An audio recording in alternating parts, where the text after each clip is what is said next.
Hello guys, कैसे हो आप सब। आई होप आप सब बहुत अच्छे हो। आप में से बहुत से बच्चे हैं जो अभी परेशान है बहुत ज़्यादा CSET रिज़ल्ट के बाद, क्योंकि उनका जो रिज़ल्ट है वो अच्छा नहीं आया है। एंड ये उनको लगता है कि हमारा रिज़ल्ट अच्छा नहीं है, हम फेल हो गए हैं, अब हमारा कुछ भी होने वाला नहीं है, अब हमें जो है CSET ड्रॉप आउट करना चाहिए क्योंकि CS हमसे होगा नहीं। जब तक हम फेल नहीं होते तब तक हमें जो है सक्सेस का टेस्ट पता कैसे चलेगा, तब तक हम उसके लिए क्रेव कैसे करेंगे। तो अगर आप फेल हो गए हो तो कोई बात नहीं है, मैं भी फेल हो चुकी हूँ, मैं तो 2 बार फेल हो चुकी हूँ। पहली बार जो है मैं भी बहुत रोई थी कि मैं फेल हो गई, फिर दूसरे टाइम जो है आदत पड़ गई थी मुझे। एंड कहीं ना कहीं फेल होना अच्छी बात होती है, क्योंकि फेल होने से मैं कहूँगी आपको एक्सपीरियंस मिलता है, वो पास होने वाले को नहीं होता है उतना जितना फेल होने के बाद जब आपको सक्सेस मिलती है ना, तो उसकी जो खुशी होती है ना वो अलग ही होती है, मैं आपको बता नहीं सकती हूँ। गाइस, आपको यहाँ पे अपने आप को ब्लेम करने की कोई भी ज़रूरत नहीं है। एंड आपको जो है अपने आप के साथ ही आप ब्लेम गेम नहीं खेलना चाहिए।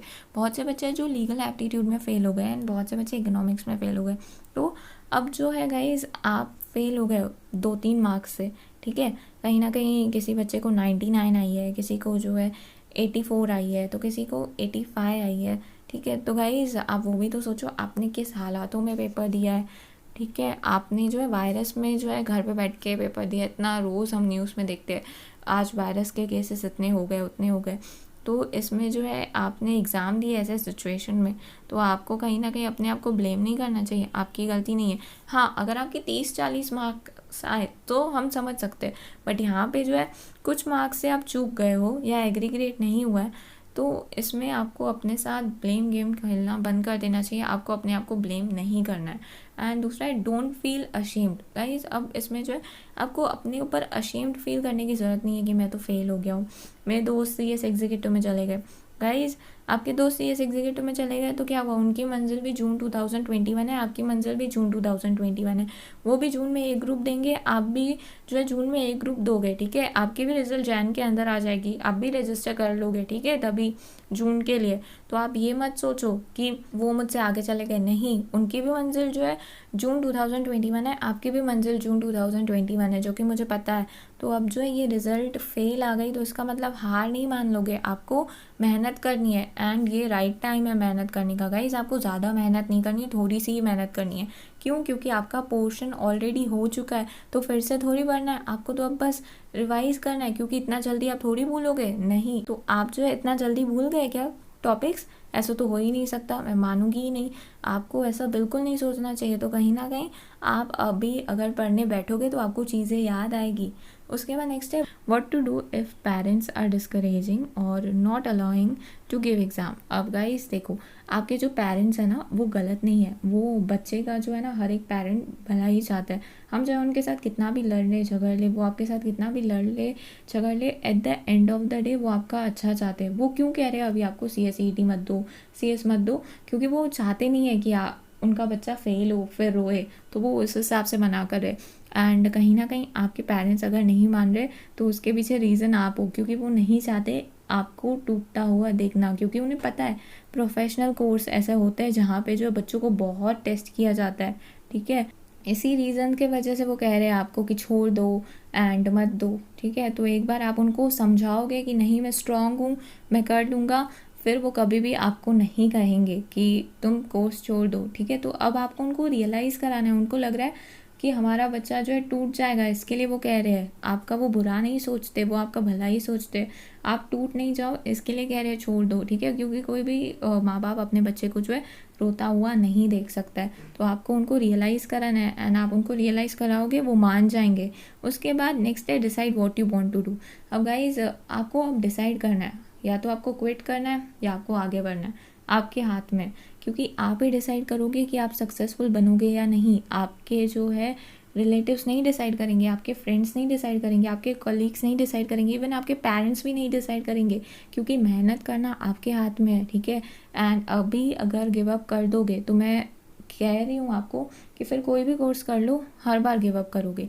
तो कभी भी लाइफ में गिव अप नहीं करना है। ये तो फेल होना मैं कहूँगी एक छोटी सी बात है, लाइफ में बहुत प्रॉब्लम आती है गाइस, हद से ज़्यादा प्रॉब्लम है, बता नहीं सकती हूँ आपको।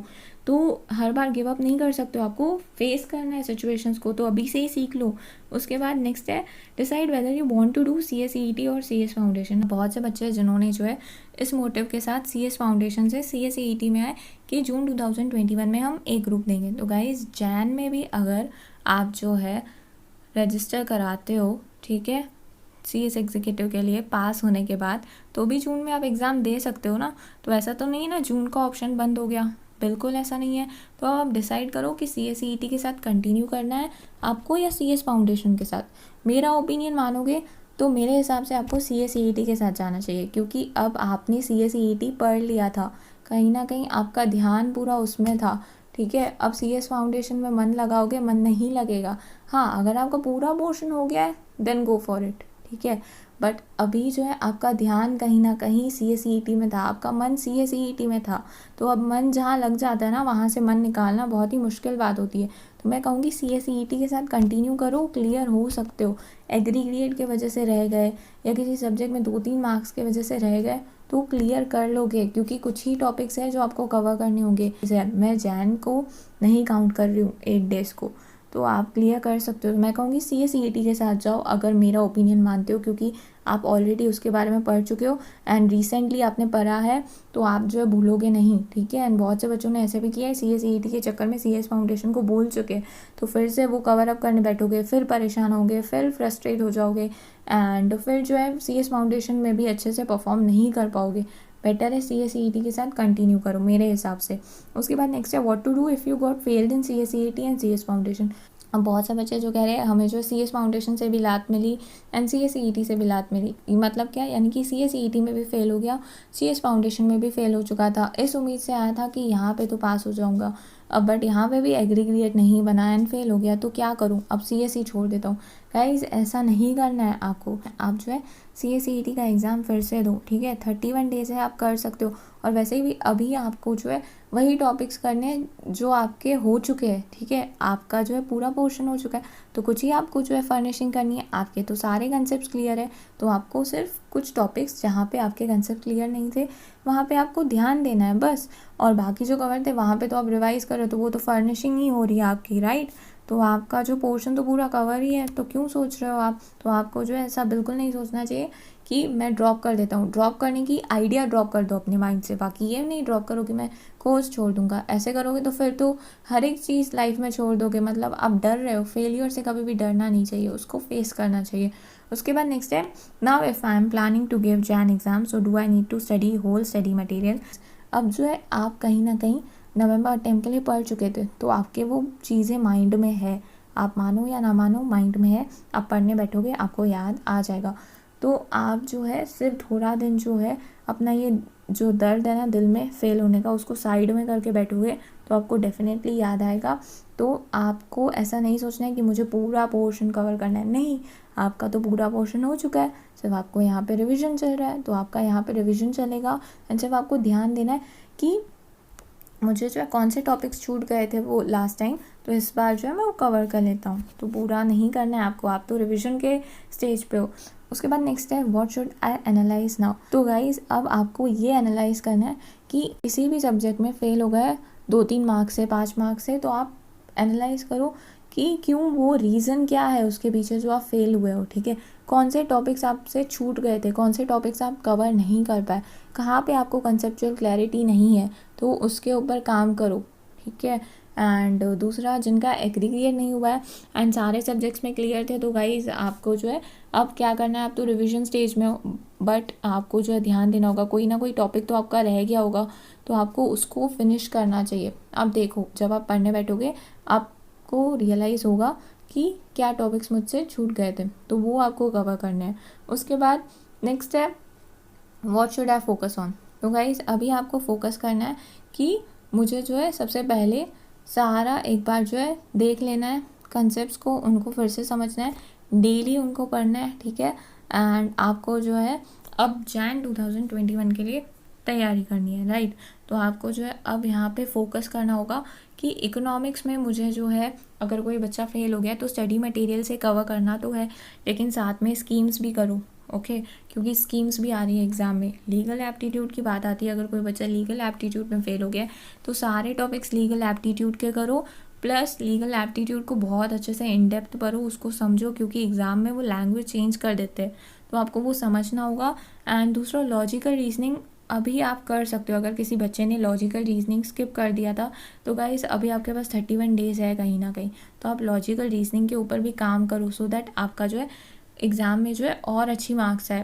ठीक है, तो आपको लॉजिकल रीजनिंग अगर किसी ने स्किप किया था तो अभी करना स्टार्ट करो। एंड दूसरा जो है, बिजनेस कम्युनिकेशन करंट अफेयर्स में तो कोई बच्चा फेल हुआ नहीं है, तो मेन यही है, इकोनॉमिक्स एंड लीगल एप्टीट्यूड। तो ध्यान दो, कहाँ चूक गए वहाँ पे आपको ध्यान देना है, उन टॉपिक्स को आपको कवर करना है। ध्यान दो, मुझे क्या नहीं समझा था उन चीज़ों को आप समझने की कोशिश करो। उसके बाद नेक्स्ट है, which subject to target so that I can clear CSET exam. देखो गाइस, आपको टारगेट करना है बिजनेस कम्युनिकेशन को बहुत अच्छे से। आपकी जो है 50 मार्क्स कहीं नहीं गई है, इवन मैं कहूँगी आपकी 80 मार्क्स कहीं नहीं गई हैं, क्योंकि करंट अफेयर्स का आप पार्ट देखोगे तो करंट अफेयर्स में कोई भी बच्चा फेल नहीं हुआ है, क्योंकि प्रेजेंटेशन एंड कम्युनिकेशन स्किल्स का पार्ट था, जो कि कहीं ना कहीं आपके बिजनेस कम्युनिकेशन में कवर हो जाता है। तो कहीं ना कहीं आपकी जो है बिजनेस कम्युनिकेशन की 50 मार्क्स आपके हाथ में है, तो इस सब्जेक्ट को तो अच्छे से टारगेट करो। दूसरा, आप कौन सा सब्जेक्ट टारगेट करोगे ये आपके हाथ में। तो अब यहाँ पे मैंने आपको आपकी बता दी कि 80 मार्क्स ये देखो CSET में हो गई, बाकी आप मार्क्स कैसे लेके आओगे वो आपके हाथ में है। ठीक है, एंड उसके बाद नेक्स्ट है, in how many days I should complete whole syllabus. Guys, try करो कि आप जो है एक एक सब्जेक्ट को 7 डेज़ में कंप्लीट करने की कर रहे हो, तो वैसे करके आपका जो है 28 डेज़ में सिलेबस हो जाएगा।